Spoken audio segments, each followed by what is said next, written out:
Assalamu alaikum, assalamu Allah, peace, peace family. Today we're going to, inshallah Sakeen, if it's the will of the God in person, we would like to share with you some of the lessons as taught by Messenger Elijah Muhammad. Specifically, today we're going to cover the restricted laws of Islam and then share with you one of my books titled Elaboration of the Restricted Laws of Islam. Now, when I get into the elaboration, I'm just going to ad-lib. I don't want to read the whole entire book, but what we'll do is, if I remember, we'll take and include a link or something for those of you that would like access to that particular information to find the details. But I would like to read to you the restricted laws of Islam. This is from Master Farad Muhammad. Permit me to open up in prayer. When I say open up in prayer, I realize that many of our listeners are not members of the Nation of Islam, so I'm trying to be sensitive to that. But at the same time, you know what I mean, I have to be true to my messenger, you know what I mean? And if you see me pray, it's not to negate or impose my beliefs on your beliefs. We don't believe in compulsion. You know what I mean? Enforced faith is no faith. We do not have temples or mosques or schools and things of that nature there. However, we do come together to study like life-giving teachings of Elijah Muhammad. We do believe in the people. We do believe in unity, and socialism is in Lost Found Muslim lesson number 1 as a society of men and or women, groups of men and women for one common cause. So basically, we recognize and respect those that strive for peace, truth, freedom, justice, and equality.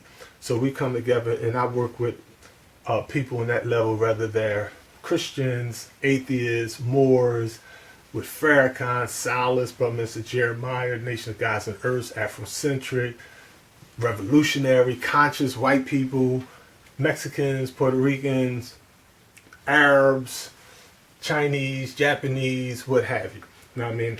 So we're about the people, we're about unity, we're about consciousness, we're about health, we're about establishing a more balanced world wherein the divine government of peace can be established without borders, without greed, without capitalism, without communism, without socialism, without all these secular, organized, ancient, defunct, spooky systems that's restricting the will of the people. Because we believe that only when the mind is truly free can we, as a collective, begin to actually restore balance within ourselves, and then restore balance on our earth, and then restore balance throughout our universe, and then bring in a whole new world, a whole new universe. Not based on some spooky Illuminati nonsense, but based on nature, common sense, mathematics, the sciences of life, and respect for every atom that exists in the Creator's creation, which is not a spook nor a spirit, but is the mind of the original man. So let us go into these restricted laws. Restricted laws of Islam. It has an introduction from Master Farad Muhammad that I want to share. Basically, restricted laws. I'm going to read it word for word for you so that you can get a better understanding about these restricted laws, because when we share the restricted laws is not compulsory in the sense of we force you, we beat the women and we beat the men. Oh, you did this, or we're going to torture. No, we believe in justice. Now, I mean, the restricted laws is set there as a criteria for us to strive to keep us balanced. Now, I mean, you know, it's like when we're taught to obey a law, to submit our wills to the collective will of a law in person. Now, I mean, it's like I may be eating some junk food. I mean, if I'm eating some junk food, you know, and I may go take a shower and I'm like, Damn, it's starting to get a little gut here. I'm losing my six-pack.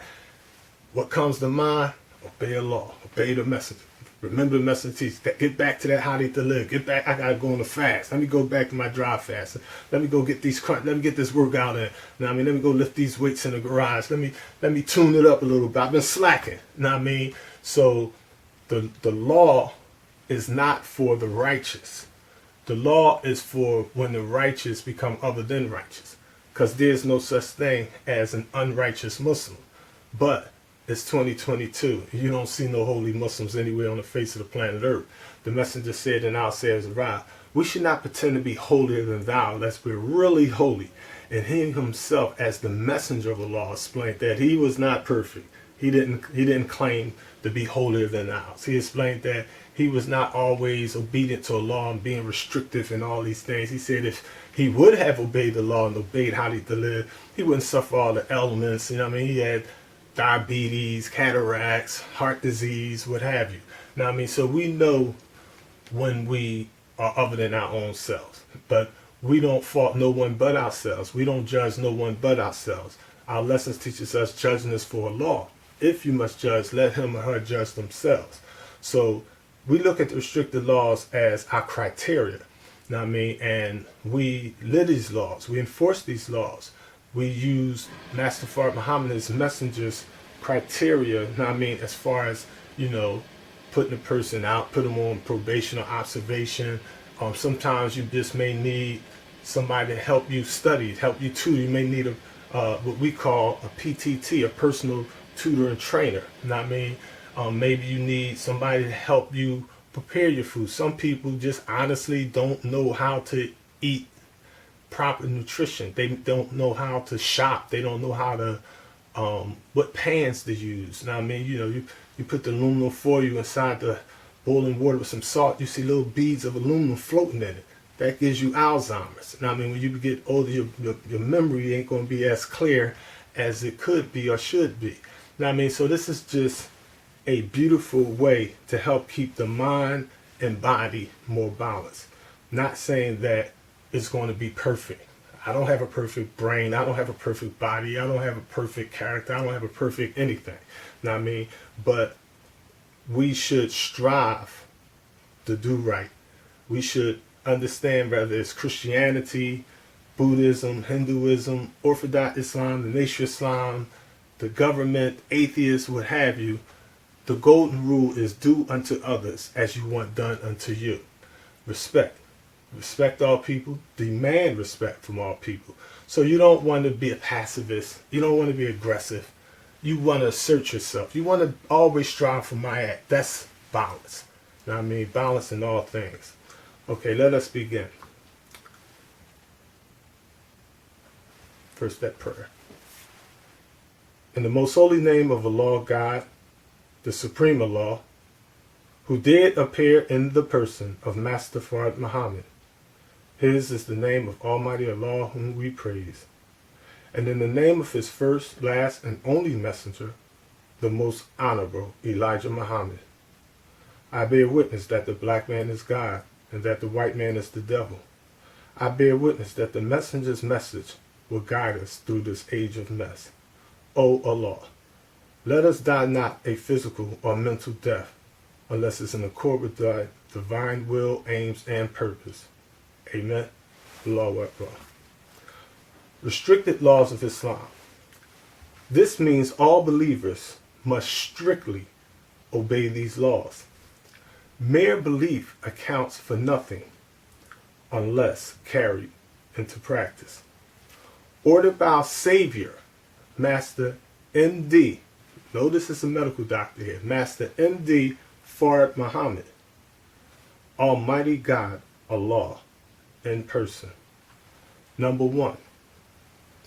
Obey Allah, his apostle, and believe the message he has sent to you and me by his messenger. Number 2. Obedience to apostle is obedience to Allah, as the messenger is the bearer of Allah's message. Respect to the messenger is respect to Allah. Worship no God but Allah, the one the messenger represents to us. Fear no one but Allah. Number 4. Number 5.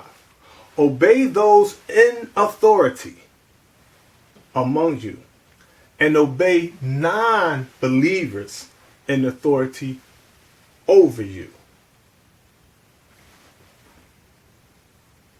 as long as it does not conflict with your religion. It is forbidden to commit fornication or adultery. It is forbidden to commit indecent acts on another, sodomy. It is forbidden to eat the pig or its byproducts. Honor Allah and respect His messenger, who is the bearer of His message to you and I. Insubordination is forbidden. Slack talk and gossip is forbidden. That's number 11. Do not associate with those in bad standing or out of the temple. Number 13.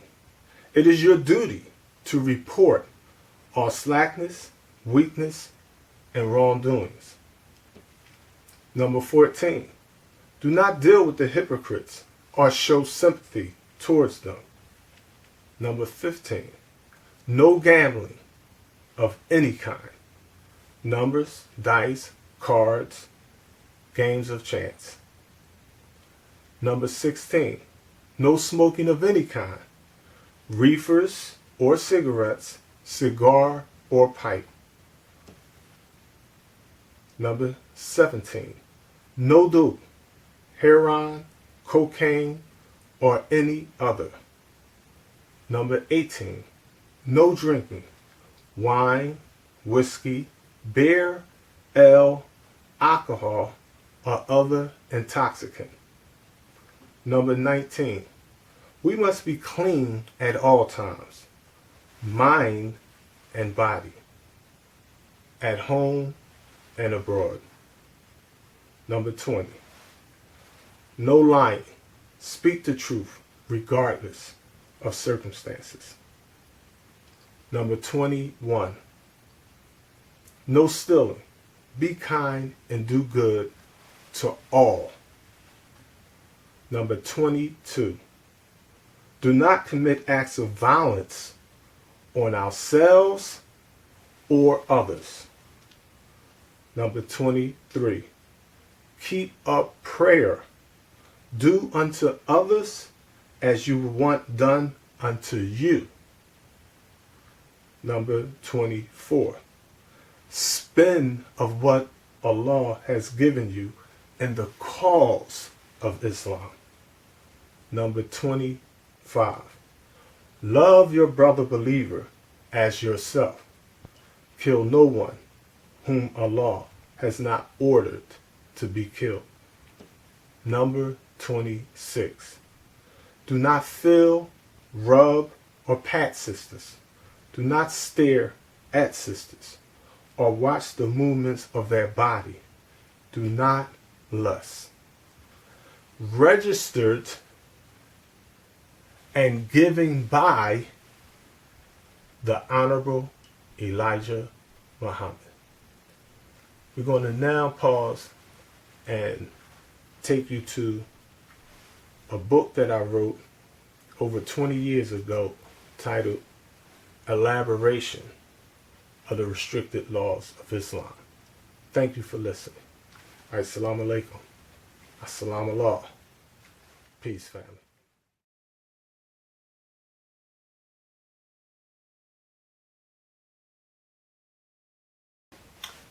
Assalamu Allah, family.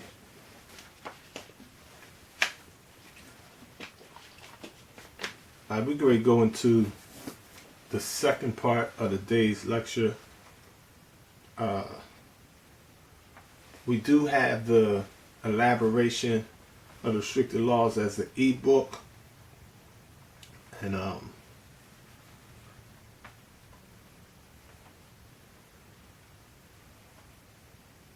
once that's in your phone, tablet, laptop, the technology in this day and time, you can get this within like an hour or two, no more than less than 24 hours from the time of purchase. And the older, and I say older because one of the things when it comes to the lessons we need to understand is the lessons, like say lessons in the 1930s, they couldn't afford typeset and all that kind of fancy stuff. I mean, they used to hand write stuff. They used to orally transmit stuff. I mean, they used to mentally share it. I mean, it was for registered Muslims only back then. So you got to keep in mind at that time it wasn't really in the public like that. Of course, COINTELPRO, the FBI had it. And in this day and time, of course, it's on social media all over the place. And literally, I would say, thousands of different public places, if you will. They're around the prisons. I mean, you literally had brothers that would come, say for example, if you're in the county jail, a brother may come from upstate, like in every state is different state penitentiary. Back in the day, Pennsylvania had about 20 of them. But say you had a brother that came from Huntington, SCI Huntington, State Correctional Institution in Huntington. He came back down to DC or Holmesburg or the Creek, or he came back down to the county jail, or CFCF as they have it now. Back then they didn't have these county jails, but when he comes down, if I got a copy of the 1971 Muhammad Speaks newspaper, he's going to make a copy of that whole thing. And in the law library, he's going to copy it not on 8x10 paper, he's going to copy on the long legal paper. And he's going to take that back up at SCI Huntington. Now, when he takes it back up Huntington, the FOI up there is going to want copies. So he's going to share it with different brothers. They're going to take to the library and make copies. Usually we have our own Nation of Islam stores, charities, and things of that nature there. So they'll take and make copies and give it to all the rank and file members. So everybody get a copy of my Muhammad Speaks.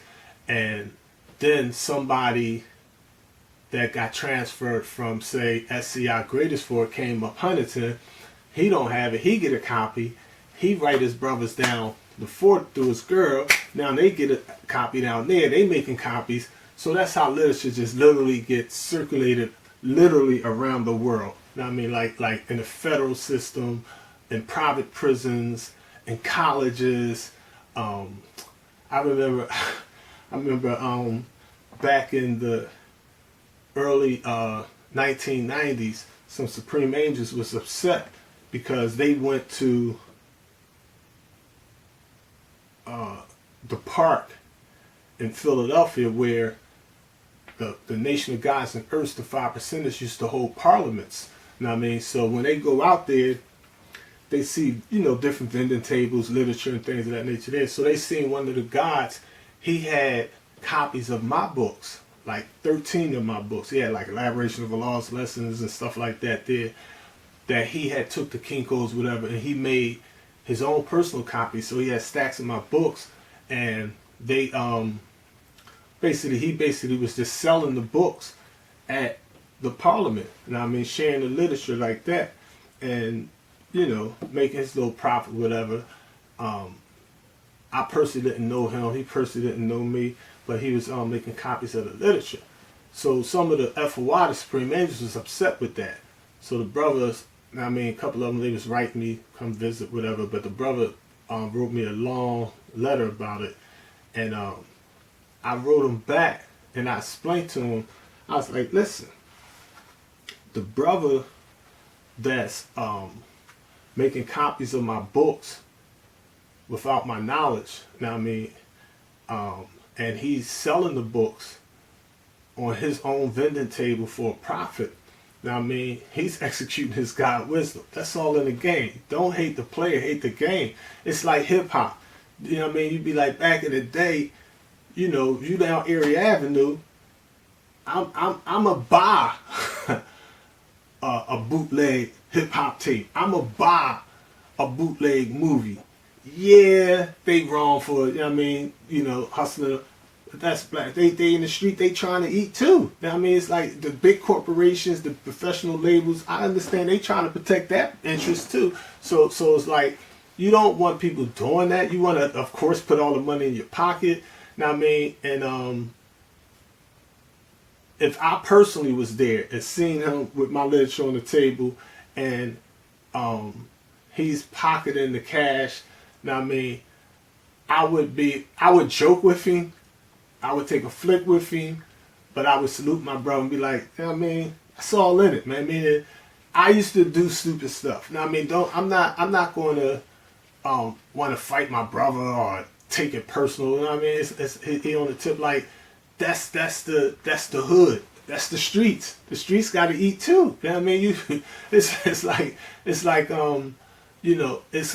we're living in a world of injustice. You know what I mean? We're not just fighting against racism, we're fighting against technology, we're fighting against classism, sexism, all the isms, if you will, that's out there. You know what I mean? So it's like I used to always see in the conscious community brothers and sisters in various vending tables, bookstores, whatever, and they got DVDs of The Messenger, Farrakhan, Malcolm X, Dr. Sabi. That's the video. I used to love the videos. I paid top dollars for y'all. Oh, Hidden Colors. Paid top dollars for Hidden Colors. But brothers used to bootleg Hidden Colors. So you got to factor all that in. Now, I mean, if Denzel Washington come out with a new movie, like me and my wife went to see, what was it, Godzilla versus King Kong. You know what I mean? She into all that kind of stuff. I like the gangster movies, but you gotta get in where you fit in to keep the peace in the house. So I goes with it to the movies, and when we go to the movies, you know what I mean, the movie is in high quality, it's top notch. They put a lot of money in this movie. You know what I mean? They put a lot of money in American Gangster, but at the same time, people be making bootleg copies. They in there videotaping that joint and downloading and streaming it and whatever, you know what I mean, to make a couple of dollars. And that hurts the overall struggle, you know what I mean? But at the same time, you can't be sensitive in this thing. You gotta understand all that's in it. You know what I mean? We're trying to get free right now. You know what I mean? And in the struggle, things like that happen. You know what I mean? So the messenger teaches us in our lessons that actions are judged by intentions. Actions may appear wrong, but motives bring rewards. You know what I mean? Meaning that brother that's selling that hot tape, that hot movie or whatever, that selling your hot t-shirt, you know what I mean, your design or your logo, whatever the case may be. You know what I mean? His intent may be like, man, it was nothing personal. If it wasn't you, it'd probably be somebody else. I was trying to feed my daughter. I was trying to feed my son. I was trying to put food on the table. I had to pay the mortgage. I had to pay my rent. I had to put gas in the car. I had to get a haircut. I mean, and I had to hustle. He could have been busting the old lady upside her head. Could have been burglarizing my house. I'm like, yo, I mean, if you can eat off that, the Master teaches us 17 ways to Islamic culture in our lessons. He says, actions are judged by intentions. Actions may appear wrong, but motives bring reward. You know what I mean? He said, do not look on the bad side of things. There's always a good side. It's better to take that side. You know what I mean? So, yeah, it's a bad side. There's a bad side to everything. You know what I mean? The fact that you're selling your DVD is a bad thing. The fact that you're selling your movie is a bad thing. The fact that you're selling your book is a bad thing. You know what I mean? So we're in a capitalist system. So right now, we're just struggling against this beast of capitalism, and it's a dog-eat-dog world out there. So what you want to do is try to stay balanced as much as you can. You don't want to go all out, go crazy, but you want to try to maintain your dignity, your consciousness, your respect. You know what I mean? And sometimes when you see people selling your hip-hop tape illegally, or selling your your merchandise or your movies, or whatever, it's not because they try to rob you or disrespect you. It's because they admire you. They respect you. and they think that your stuff is sell. They like, oh, it's a whole bunch of books out here. It's a whole bunch of DVDs. It's a whole bunch of mixtapes out here. I'm not trying to put that corny crap on my table. But if I put your stuff on the table, it's because I think this stuff is something that the people need. This is something that people want. There's a market for it. You know what I mean? So, you know, that's how I interpreted the brother's actions. You know what I mean?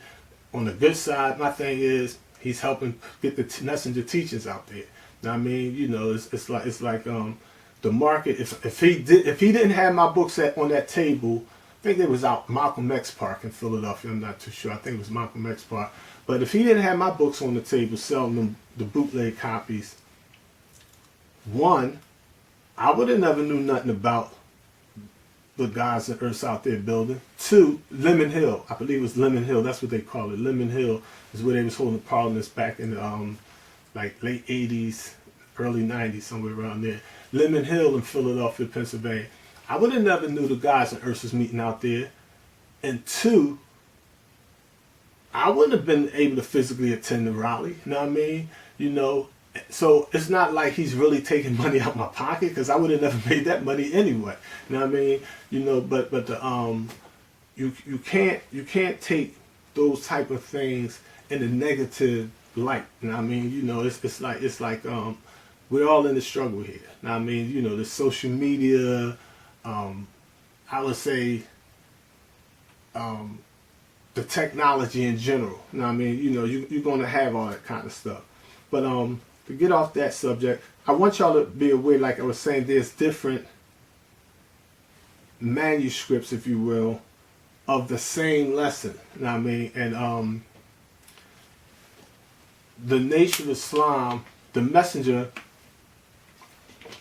like say for example, the pronunciation of certain things back in the early stages of the Nation of Islam. It's like a lot of people get confused. They be like, brother, the messenger person used to be like Master Farad Muhammad. His name ain't Far, it's Farad.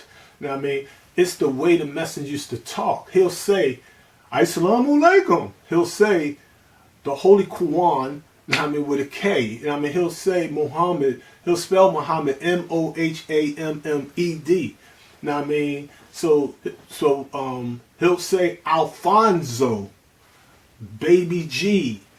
I mean, so you as a scholar, those of you that are scientists in this thing, when you do the research and do the math and look at, okay, where is he getting this from? You know what I mean? Be like, oh, he got this Quran from Master Muhammad. It was in Arabic. Then he had the Yusuf Ali Maulana Muhammad is the Quran of choice that we utilize for the English. You know what I mean? The Ahmadiyya movement played the big role in the Nation of Islam. We can't negate that. You know what I mean? So the messenger, and studying and hearing different philosophies and ideologies and theories and spiritual systems in the holy city of Detroit, Michigan, as well as Chicago, Illinois in particular, you know, they're there. And he's aware of the Orthodox Muslims. He's aware of the Moorish Science Temple in the wilderness of North America. He's aware of the Universal Negro Improvement Association, of the Honorable Marcus Messiah Garvey. He's aware of the strong Christian preachers that's teaching the black man is God. You have people like Prophet Jones, Sweet Daddy Grace, Father Divine. These are men that was teaching the black man is God. This is what they was teaching from the Bible back in the day. I mean, you can't negate, you can't ignore it, but when you get spooky and had your tunnel vision, oh, everything started from Master Muhammad the Messenger, and this never existed until Master Muhammad the Messenger met up. And it's like the messenger like, yo, Master Muhammad was raising the dead before I met him. He was already doing the work. You know what I mean? You know, it's like just because there's other apples out there, different apple trees and different apples on the same tree, don't mean that your apple is the golden delicious. That you be like, yo, yeah, they beautiful apple. Look at this apple, way bigger than this apple. This apple's smaller. This apple ain't right. This apple is on the ground, rotten as heck. It has nothing to take from this delicious, nutritious, beautiful, luscious golden apple. So we're like, okay, we're the apple of his eye. We're the apple of Master Muhammad the Messenger. We're the fruit of the tree that they bore. We can't be upset because other branches came from that. You can't be upset and negate that we live in a universe of diversity, that when things is all alike, they always die in this universe. Now, I mean, if you mix the family seed together, that family line going to die off, because once somebody get a disease, everybody got the same disease. Now, I mean, so diversity helps in the universe. Diversity helps fish. It helps flowers. It helps the ants, black ants and red ants. It distinguishes the Australian bee from the New Zealand bee, from the African bee and American. They all produce different strains of honey. Now, I mean, you know, we had to get some organic, pure honey for my mother-in-law a couple of days ago. And I'm a scientist with the stuff, so I'm like, yo, what's the best honey to get in this day and time? Though, you know what I mean? And that thing is like, okay, y'all want to get the bee honey from New Zealand and mix it with the honey. Now, I mean, this is how the scientists look. They be like, yeah, we know it's good honey in America. These African killers, they produce some good honey. They good killers, they good fighters, but this honey over here, now I mean, is more nutritious. Now, I mean, so it's a science to pollination. It's a science to pruning. It's a science to grafting. Now, I mean, and understanding the teachings and how hybrids come about, how two olive branches can touch and one gets grafted into the original tree or into the original nation. Now, I mean, you know, it's a science to the white citizens of the Nation of Islam and the natural members of the Nation of Islam, or the black FOIs and MGTs. The messenger gave us all of that. Now, I mean, so the restricted laws I just read over here is the same restricted laws over here, but this is a different copy that's in my book. I use this copy in my actual book because it's old, worn, you know what I mean? But what I'll be doing is I'll be looking for what's the oldest copies of manuscripts. So this helps the scholars in the future. It really has little to do with me, but this helps them fill the gaps in. You know what I mean? Put the pieces of the puzzle together, because scriptures or the teachings get lost over time. Now, I mean, this particular copy is not the original, but this particular copy is older than the ones we're using in this day and time.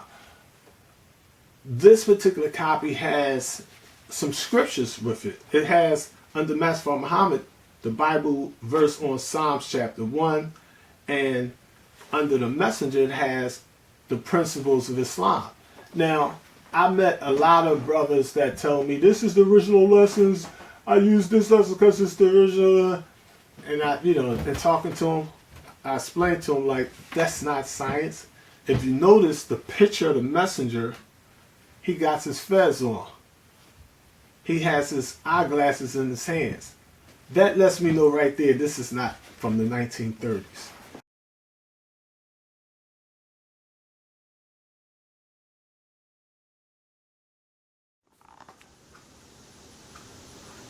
The following excerpt is directly by Messenger Elijah Muhammad. I'm including it into the day's lesson because the messenger in this particular situation is going to explain about the nature of Islam and the misunderstanding and misinterpretation or the misinformation that you see in 2022 regarding many FOIs and MGTs who believe that Islam is our true religion. Islam is not the black people's true religion. Islam is not the white people's true religion. Islam is not a false religion of anyone. Islam is not the Sunni religion. Islam is not the Salafi religion. Islam is not the Ansar religion or the Shia religion or a religion. Islam, according to Allah subhanahu wa ta'ala, Surah 30, Ayat 30 is actually the deen. The deen is not talking about religion. Religion means, means to go back to. Ligari means to tie something down, to bind something, to enslave something mentally or physically. So all religions are, as the revolutionaries correctly put it, the opiate of the masses. It's like fentanyl. I mean, it can literally kill you. I mean, 4 grains of Buddhism, Hinduism, Islam, and Christianity or Judaism, that can literally mentally kill you, spiritually destroy you, because it'll have you believing in a mystery God instead of the true and living God, the eternal God, the infinite God. The true manifestation of Allah subhanahu wa ta'ala is not some ghost sitting on some arse or throne somewhere outside of the universe or the sun, moon, and stars. The true understanding of Allah subhanahu wa ta'ala is to understand it in the scientific sense of energy, dark matter, the creator, or as the attribute correctly puts it, al-Khaliq, the creator of all creation. Allah is the cause behind every atomic effect. Allah is the creator over every atom, every blood cell, every bone marrow, every hair on your head is all counted or mathematically manifested or created by Allah subhanahu wa ta'ala. Allah is not a ghost. He's not a spook. And when we say Allah is the black man, we're not talking about the physical Master Muhammad, the physical black man, and any physical in it. That's the corny part. That's the lowest dimension. That's the physical. There's 7 dimensions: the physical, the emotional, the mental, the spiritual, the soul, the self, and the will. When we say Allah, we're talking about the will of Allah. We're talking about the highest form. We're talking about the actual infinite universal mind of Allah. Scientists call it energy. We call it the black man's mind. And this is why we correctly conclude, we correctly mathematically gets the answer. Plain language. We're talking colloquial language. We're not talking technical stuff. We're not talking scientific stuff. We're not talking theology. We're saying in a plain common day language, we simply say, the black man is God. Period, family. There's nothing under that, over that, or clearer than that. The black man is God. Real simple. Okay? So let's look at what the messenger teaches us regarding the reality of Islam and how he himself interprets Islam. I know your minister, I know your captain, I know your secretary, I know your teachers, I know your scholars teach you that, oh yeah, Islam really came from ancient Kemet, this, all this spooky mumble jumble pseudoscience. Islam is Islam. Islam means submission to the universal order of things. Islam means submission to the will of God. Islam signifies peace. That's the ancient teachings of Kemet, Black Egypt, the ancient teachings of Europe, China, India, Australia, Native American, Indian, everybody in the universe, everything. I mean, if the little goldfish swimming around, the little trout swimming around, they don't want to get swallowed by the shark, so they seek peace. But they understand no matter what they pray for, the nature is the nature of Allah, is the nature of Allah. There's going to be sharks that's going to swallow some of them up. I mean, so that thing is that life and that death and that sacrifices is all for Allah subhanahu wa ta'ala. We live and let live. The struggle continues because those little fish, they eat little fish. Those little fish, they eat plankton. That's the nature of things. I mean, you can't change the nature. You can alter the mathematical characteristics, but the nature of a thing cannot and will not change because Allah is God. Never forget that. Let's go into this real quick on Islam being our nature, not our religion. Who we were, it was not a question of joining, but accepting myself and what I had lost of myself by being kidnapped by the white people and brought to this part of the earth. What you're saying is that Islam is basically the true religion for black people. It is the very nature of them. It's not a religion. Islam, we refer to it as a religion. And that's the Holy One. I give to you, God says there, religion. I have completed my favor upon you and choose for you Islam as a religion. Not that it's a religion. It's the nature of us. Well, then also that leads me to the question then that Do you feel that the relationship between the African and Africa, the blacks in Haiti and Jamaica and America, this would be one and the same? They're all brothers, aren't they? Every black man under the sun is brothers. I don't care whether he live in America or live in Asia, Africa, or in the Isles of the Pacific or the Gulf. Mr. Muhammad, in another area, it's been said that the Muslims in America, and I'm speaking primarily of the black, generally do not participate in politics. Now, is this something that is true, or do Muslims participate in politics as a voter, as a participant, as an elected official? Muslims have politics, as you know. In the Islamic world, they have governments, and all governments have politics.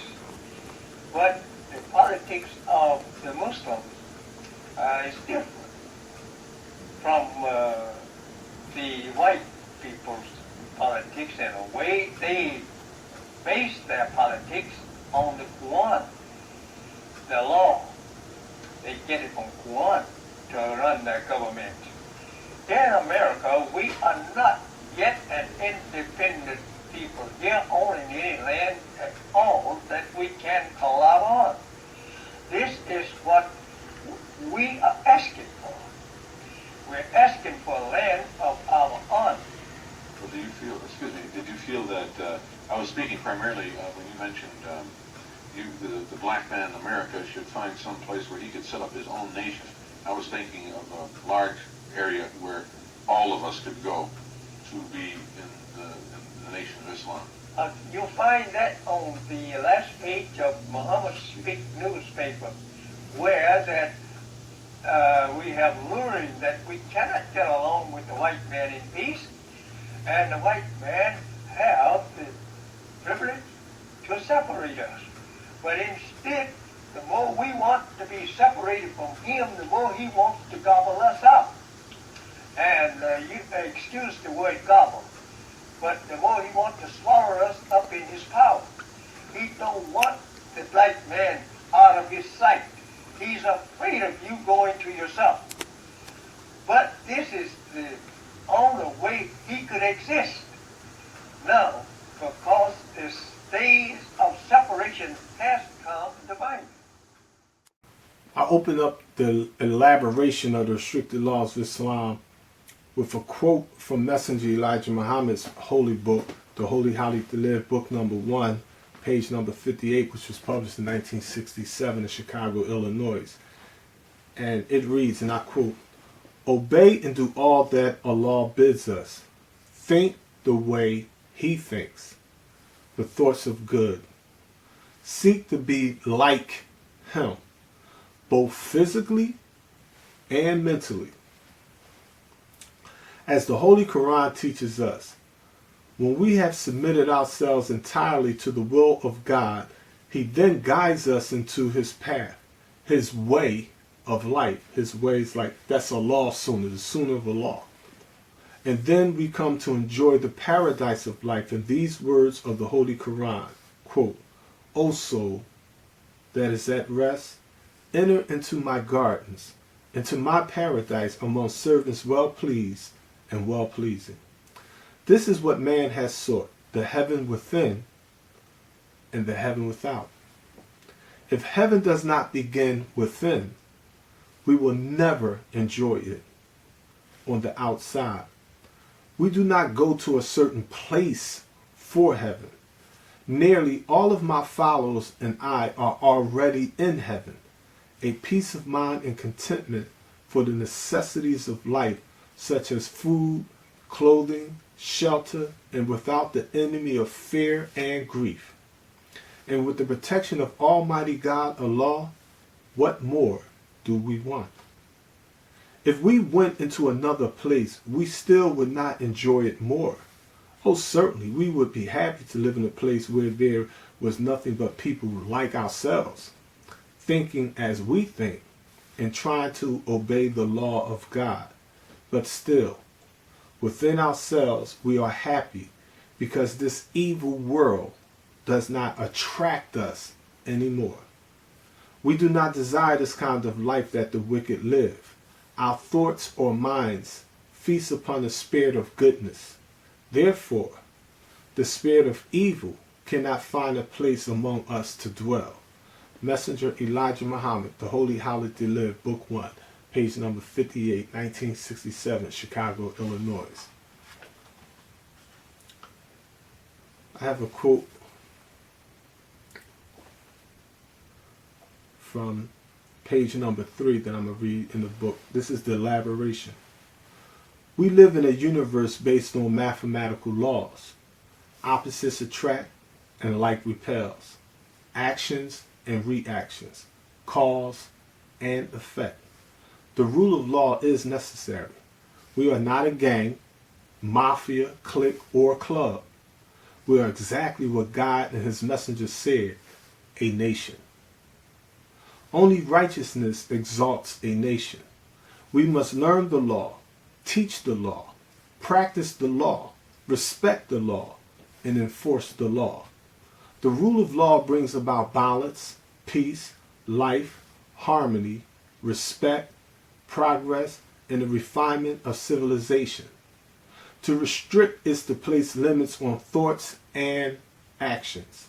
A law is a natural or established regulation, rule, principle, legislation, or code. If it was not for the Sharia or wholly restricted laws of Islam, we would become a nation of outlaws. We should be thankful and happy to strive to live our individual and collective lives in accord with the wholly restricted laws of Islam. We are duty-bound to study them, practice them, and enforce them. The Bible reveals righteousness exalts a nation. Bible, Book of Proverbs, chapter 14, verse number 34. Without law, we do not have order or disorder. Without law, we do not have anything. No one and no thing would exist without law. As-salamu alaykum. Brother Minister Alif. This is from Allah Said the Restricted Laws of Islam is Our Success. FOI class on Saturday, June the 24th, 1984. The Asiatic year 15,070 AM or after my D.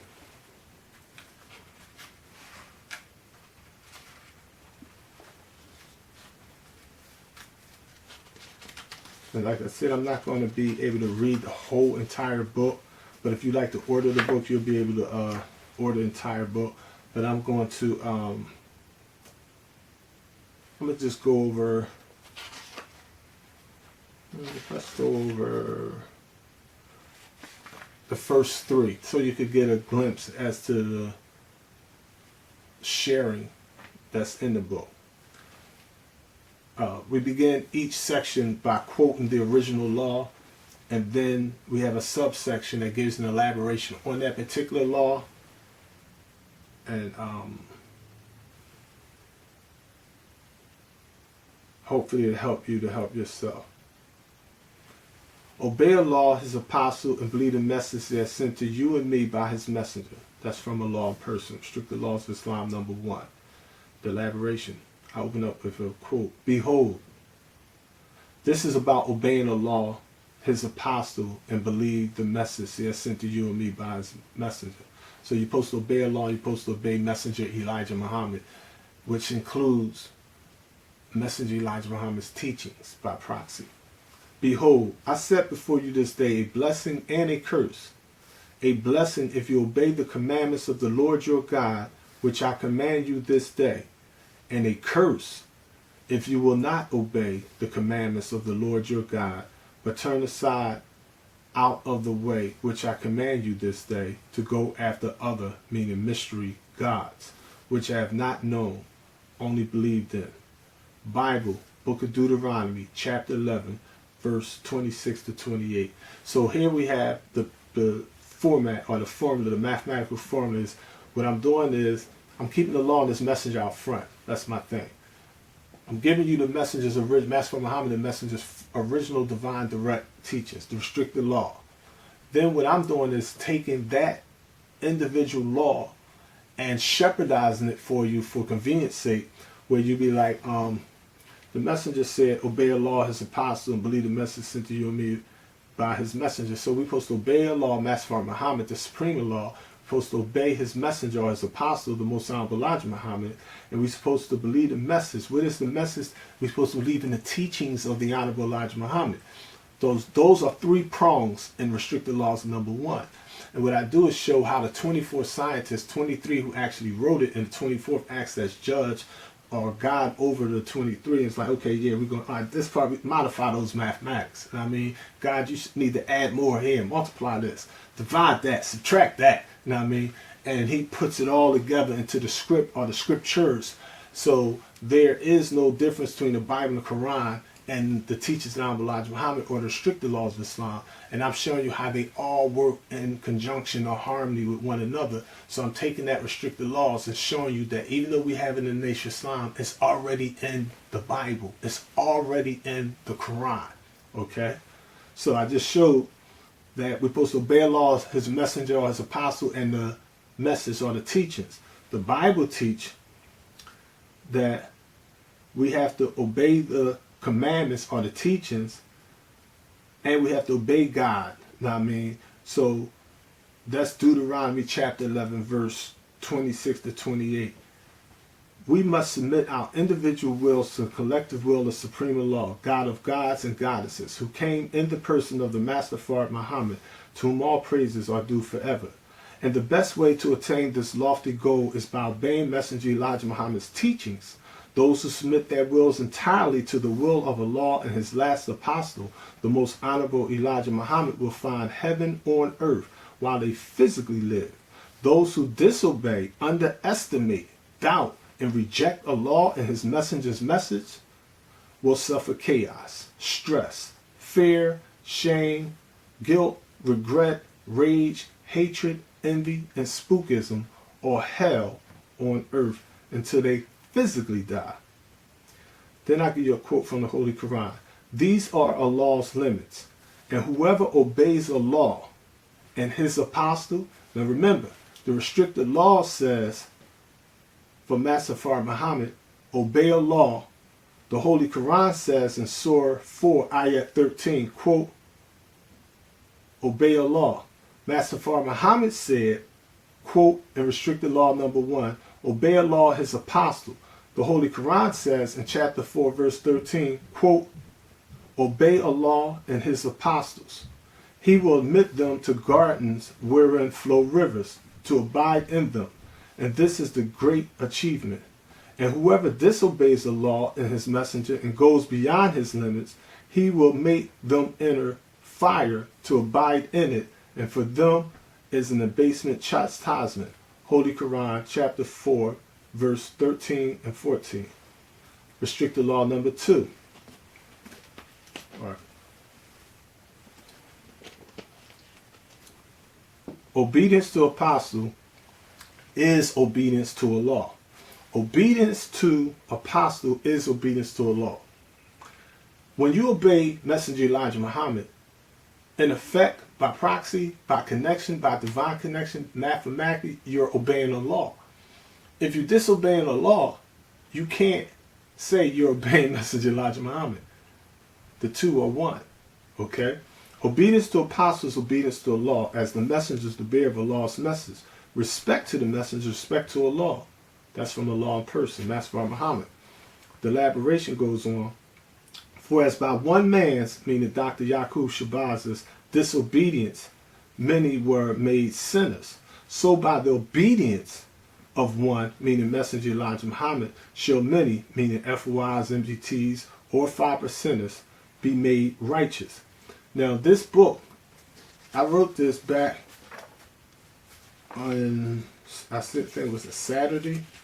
I wrote this on a Saturday, on June the 24th of 1984, in the Asiatic year of 15,070 AM after Mahdi. 1984, 80, 90, 2000. So, I wrote this book like almost 40 years ago, 38 years ago, what have you. Back then, I explained that these restricted laws apply to the FYN or MGT or 5%ers. Think that over. Okay? Be made righteous. Moreover, the law, the holy 26 restricted laws of Islam, were given so that all could see the extent of our failure to obey God's laws. But the more we see our sinfulness, the more we see God's abounding grace forgiving us. I quote the Bible, Romans chapter 5, verse 19 to 20. This is the secret key that the world, meaning the 85% masses, have yet to realize. Quote, Allah is all of us. Messenger Elijah Muhammad, the holy Al-Sayers arrived, page number 26, 1974. Ahad, which means oneness or unity, is the mathematical equation that makes creation manifest. In universal mathematics, the whole is never more nor less than the sum total of its fractions or parts. We cannot mathematically obey Allah and disobey his messenger. The messenger's message guides us out of the age of mess. We must obey Fard by obeying Elijah. We cannot pray in the name of Fard unless we mention Elijah. The message man, you can't get a prayer into Allah unless my name is mentioned. He's not saying physically, because in your mind, what is your conscience of? Meaning that his son, Imam Warfti Muhammad, prayed in the name of Allah, came to person asked for Muhammad, but he didn't believe in Allah in his heart. He prayed in the name of Allah, came to person asked for Muhammad, and thanked Allah for his messenger, the most honorable Elijah Muhammad, his father, but he didn't believe in his father nor his father's teachings. So don't get spooky thinking about, oh, I made Salat. That don't mean anything. This morning, I didn't get up this morning and go make no rakats, because I didn't go to sleep. I rested.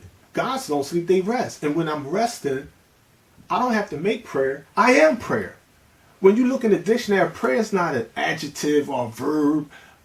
A prayer is a noun. It's a person, place, or thing. Meaning a person must be in a certain place doing something positive. Meaning that before I went to sleep, I was thankful of Allah, my thoughts. I was thankful of the message. I was thinking, I had to upload a new video yesterday. You know what I mean? I'm 4 o'clock in the morning, I'm up because I'm thinking like, oh, let me see, did that video load? Let me go. Now, I mean, people be like, my sister had to get with me like, bro, what did you stop texting me early? I didn't mean no disrespect to the public, but I'll be up 3, 4 in the morning, and I might be doing something, and I'm on, I'm on the laptop, the computer, the phone, whatever. I'm writing, reading, and I'm texting videos, positive pitch conscious stuff. I'm texting stuff to people not being mindful, if you will, that, oh, this sister or this brother lived 3 hours away. They in California. You know what I mean? So we have to be mindful of that. So I had to put restraints on myself. You know what I mean? So the elaboration goes on. We cannot mathematically obey Allah and disobey his messenger. The messenger's message guides us out of the age of mess. We must obey Fard by obeying Elijah. We cannot pray in the name of Fard unless we mention Elijah.